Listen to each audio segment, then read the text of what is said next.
မွေစိတ်ဖြေတဲ့တင်ပြပေးတဲ့အစွမ်းမို့မိတ်ဆွေဦးလေးတယောက်ပြန်လဲမျှဝေထားတာလေးကိုအန်ဂျလီရှာမာ page မှာပြန်လဲတင်ဆက်ပေးလိုက်ပါတယ်။ဦးလေးကိုဂါရဝပြူအစင်လေးစားလျက်ပါယခုကျွန်တော်ပြတ်တာမယ်အပင်ကတော့မွေစိတ်ဖြေစေးဖြစ်ပါတယ်ခင်ဗျာ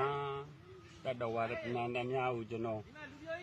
စီနီးပေးခြင်းတဲ့အတွက်တင်ပြရင်းဖြစ်ပါတယ်ကျွန်တော်ပြောတဲ့အပေကိုနားမလဲမှာဆိုလို့ကျွန်တော်ပုံနဲ့တကွရိုက်ပြီးတင်ရရင်ဖြစ်ပါတယ်ကျွန်တော်တို့ဆီကတော့တင်ပြပင်းလို့ခေါ်ပါတယ်အများတို့ဒေတာတွေမှာတော့ဘယ်လိုခေါ်တော့အဲ့ဒီအပင်ကိုကျွန်တော်တူးပြပါမယ်ဥလေးတွေကိုစားရတာဖြစ်ပါတယ်ခင်ဗျာဥလေးတွေကိုဒီလိုတူးရပါတယ်ခင်ဗျာဒီလိုတူးတာနဲ့တပြိုင်နက်တည်း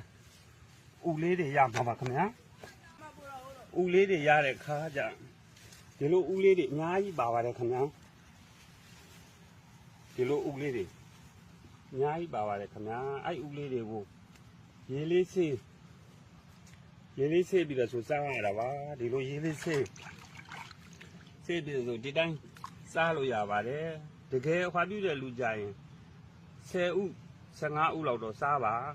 မွေများကြိုက်တဲ့လူများငွေပွေးအထူးအမခံပါတယ်ကျွန်တော်ပေးတဲ့လူ14-15ယောက်ရောက်နေစေရှိပါပြီတယောက်မှမသိဘူးဆေးတော့စိတ်ဖြေဆေးတော့ထိုးရတာပေါ့